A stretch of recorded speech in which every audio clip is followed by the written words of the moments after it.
Wicked for Good, the highly anticipated sequel, has finally released. And to say that fans were disappointed would be an understatement. Plot holes, plot convenient wrap-ups, and an ending that undermines everything it's been building towards, rewarding cowardice and throwing its most important message to the wayside. So we're gonna take a look at both Wicked Part 1 and Part 2, explain the plot holes, and literally rewrite the entire story in a way where an ending makes sense while still staying true to the story's themes. Let's give this movie a take 2.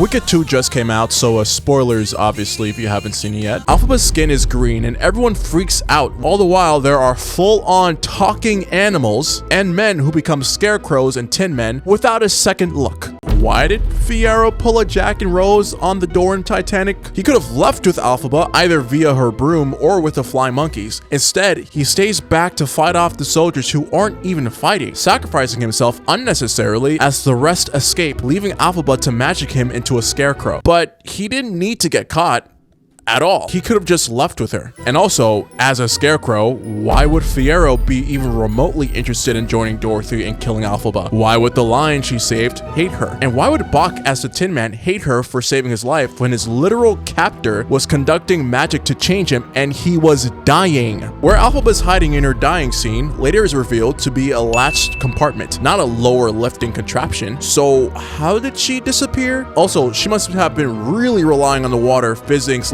making a cloud, because otherwise Dorothy would have just seen a wet Elphaba hopping into an underground compartment. As speaking of ridiculous notions, Madame Morrible just lets Galinda tell her off and get her got by soldiers even though she's magical and could have fought her easily. After a full song about how land isn't just that, it's home, she banishes herself and goes into the area beyond Oz that doesn't have food or shelter. Also, why aren't the shoes ruby? So yeah, that's the plot holes, and with that said, let's address each and every one of these with a rewrite. There were many more plot holes over the course of these two films, so let us know the ones we missed in the comments.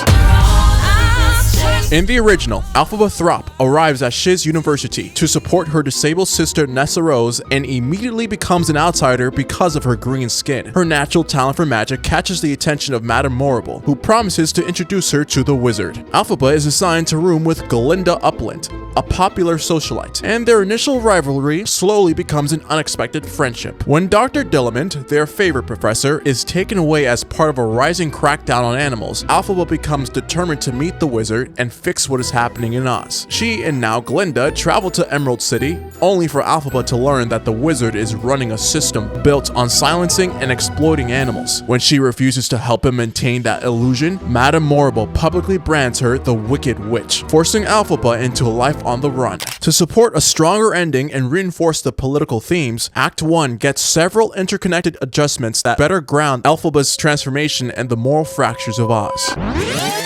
The first major shift happens at Shiz University. During Dr. Dillamond's lecture, he flips the chalkboard to reveal a chilling message. It says, "Goats should be eaten, not heard." The severity of the threat shocks the room, and Dr. Dillamond dismisses the class. As Elphaba goes to help him, he warns her. It takes twice as long to rebuild from societal hate than it is to enact it, and that hate can come from anywhere, even those who experience it themselves. Remember that, Elphaba. A second foundational tweak appears in Madame Morrible's lessons. She teaches that the only way to eliminate a true witch is with holy water, whose purity completely disintegrates evil. This establishes a clear rule for how magic and mortality function in Oz, and plants a seed that will pay off in the ending. When Glinda and Elphaba finally reach the Emerald City, the wizard immediately reveals the truth behind his so-called magic. It's all mechanics, machinery, and gimmickry. He asks Elphaba to help maintain the illusion by jumpstarting one of his faltering devices. Glinda seems no harm in indulging a lie that seems to keep the citizens content. She can't understand what's so wrong with the wizard's request. What's a little lie if it makes the people happy? Elphaba's eyes sadden at her friend's words. Is everyone happy? Have you forgotten about the animals that helped raise you? And she storms off, belting as she defies gravity. A violent storm forces Elphaba's broom down before she can escape. She takes refuge in a remote cabin at the edge of the city, only to find Madame Morrible waiting for her. Morrible reveals a hidden truth. The wizard rules Oz without real power, and a regime built on illusions is inherently unstable. With Elphaba's raw talent and Morrible's experience, they could overthrow him and rebuild Oz with true magic at its center. Morrible insists that Elphaba must accept being labeled the Wicked Witch. village for a short time in order to work covertly. Once the yellow brick road is complete, Morble claims they can expose the wizard and replace the leadership entirely. Elphaba accepts the plan, but asks to bring her sister Nessarose, the new governor, into their circle. Morble discourages it, but permits Elphaba to try, knowing full well the fracture it will eventually cause. The act closes with Elphaba stepping into a role the world has already assigned her, unaware that her new ally has a far darker vision for Oz than she realizes.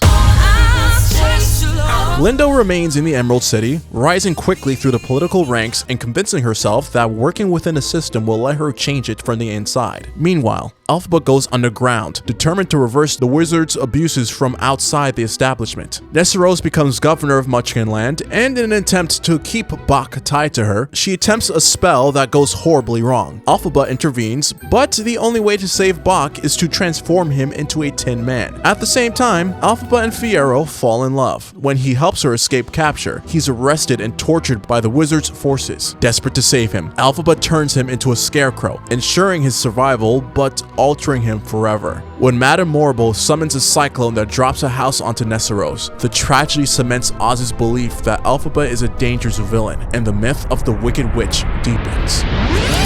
Elphaba travels to Munchkinland to meet Nessarose, who has just ascended to the role of governess. She hopes to bring Nessa into the coup against the wizard, believing her sister's new position could help push real reform, but Nessa rejects the idea outright. For the first time, she has authority and adoration, and she refuses to risk sacrificing it. Her illusion of power is immediately shattered when Bach arrives to bring her tea. Bach confesses that Nessa has transformed Munchkinland into a prison. She has restricted the mobility of the Munchkins, effectively enslaving them so she can keep him close and maintain control. Desperate to silence him, Nessa attempts a spell from the Grimoire to force his affection, but the magic backfires. Elphaba takes control as Nessa leaves the room, saving his life the only way she can, transforming him into a Tin Man. Instead of resentment, Bach is grateful. He reveals that he overheard the plans for the coup and vows to help however he can. With Nessa pounding at the door, Elphaba helps him escape, sending him out the window before her sister can catch him. When Nessa finally gets inside, she finds Elphaba reading a new government mandate on her desk. It is a document granting final authorization, signed jointly by Nessa and Madame Morble, restricting all Munchkin mobility. This is the moment Elphaba realizes that Morble has quietly expanded her power across Oz, using Nessa as both a pawn and a shield. Rumors spread quickly. Word of Bach's disappearance and the conflict between the Throp sisters reaches Madame Morble, who must now eliminate a new liability. To cover her tracks, Morble conjures a violent storm that pulls a house from another world and drops it directly onto Nessarose. The disaster kills Nessa instantly, leaving a disoriented Dorothy with a new pair of shoes. Act 3 begins with the fall of Elphaba. Dorothy throws water. The witch melts. Or so Oz believes. In truth, Elphaba uses the chaos to fake her death and escape. She reunites with the transformed Fiyero, now a scarecrow in body but still himself inside, and together they plan to flee Oz forever. Meanwhile, in the Emerald City, Glinda discovers the truth. The wizard's entire regime was built on lies, with Madame Morble manipulating events from the shadows. Glinda exposes them both, strips them of power, and reluctantly becomes the new leader of Oz. She promises justice for animals and everyday citizens. As Elphaba secretly leaves the kingdom with Fiyero, she sends Glinda one final goodbye. One last mercy between friends defined by their differences. The story closes with Glinda beginning the long restoration of Oz, and Elphaba stepping into an uncertain but free future. This is where we diverge the most.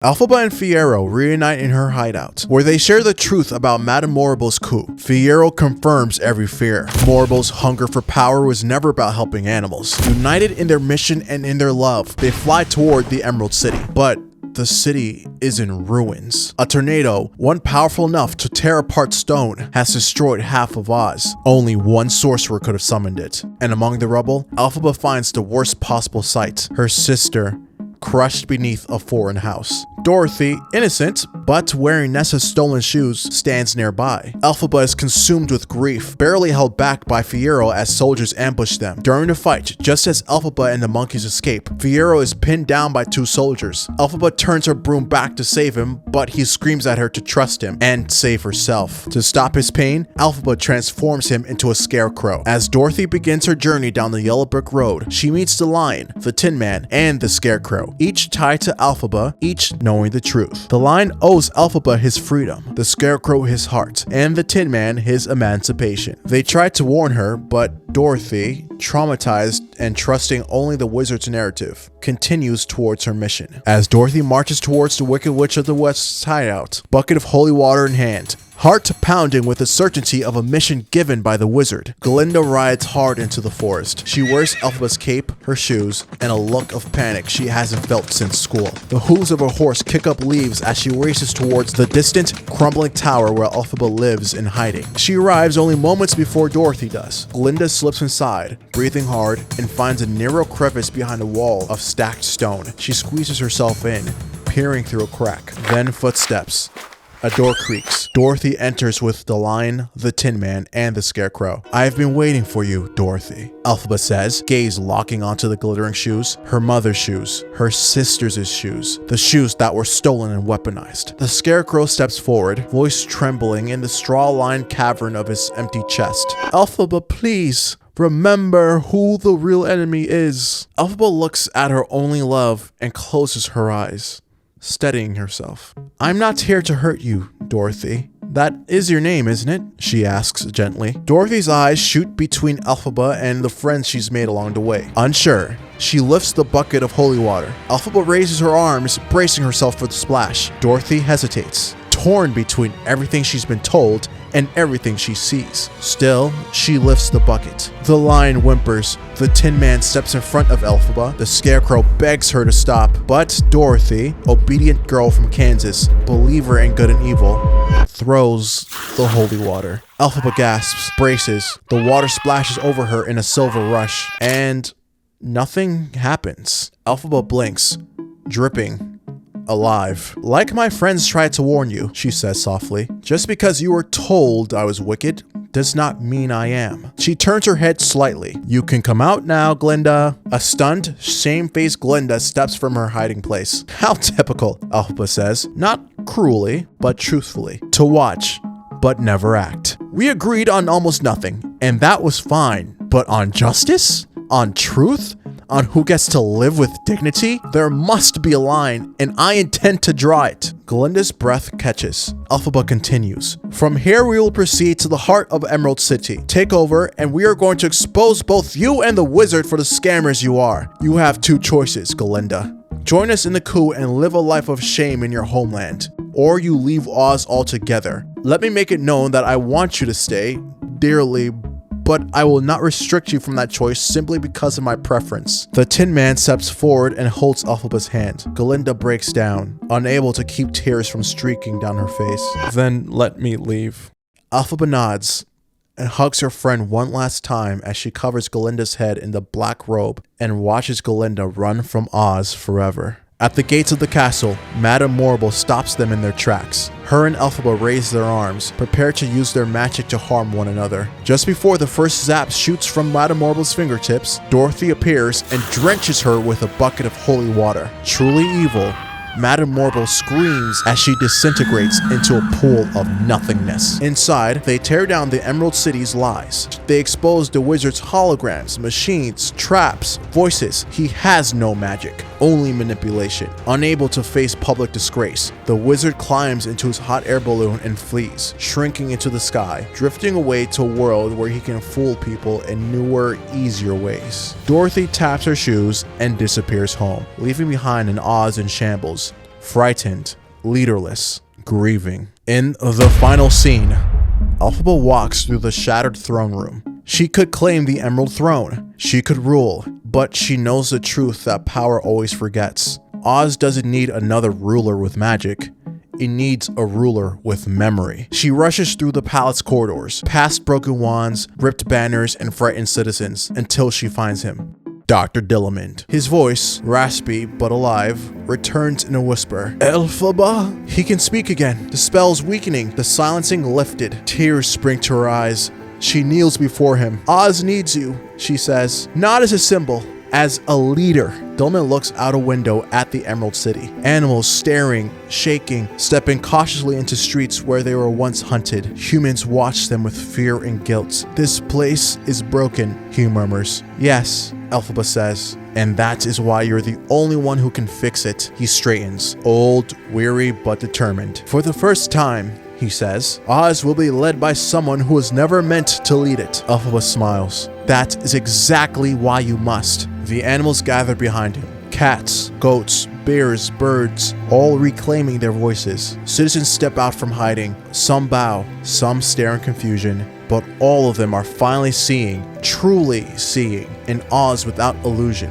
Dillamond steps onto the balcony overlooking the city. My fellow Ozians, he calls, voice trembling but strong. Today we begin again, not with magic, not with fear, but with truth. A hush ripples outward. And with Elphaba, he says, as my advisor. Gasps, whispers, but no one runs. Elphaba steps beside him, a shadow reborn into sunlight. Oz is uncertain, fragile, unfamiliar, but it is finally, undeniably theirs. This is the end of wickedness and the beginning of Oz. This alternate ending gives Oz the structural change the original films never delivered. Real justice requires real sacrifice, not just a warm heart or good intentions. In the original, Glinda gives up nothing. She stays wealthy, adored, and politically untouchable, benefiting from the wizard's lies while animals are persecuted. That's a message we shouldn't hand to kids. You can uphold injustice, smile through it, and be celebrated anyway. The new ending shifts the emotional center. It's no longer about a sanitized friendship between Elphaba and Galinda, but about the real moral divide between sisters. Elphaba grows empathy through lived discrimination. Nesteros grows cruelty through power. Now the story is about accountability, retribution, and collective liberation. It also highlights a second contrast. Elphaba versus Madame Morrible. Morrible seeks domination. Elphaba seeks justice. Power isn't about ruling.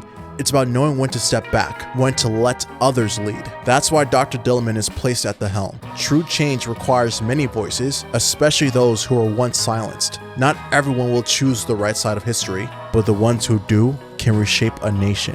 The lesson is simple. Speak up, disrupt harmful systems, use your privilege to elevate others, and accept that real change is uncomfortable. Comfort has always been the currency of the powerful. Now, it's time to spend it differently. Well, what'd you think? Did you guys like that story rewrite? How'd you feel about the ending? What would you have done if you had to rewrite this movie? And don't forget to subscribe if you're a fan of movie endings that deserve a second chance.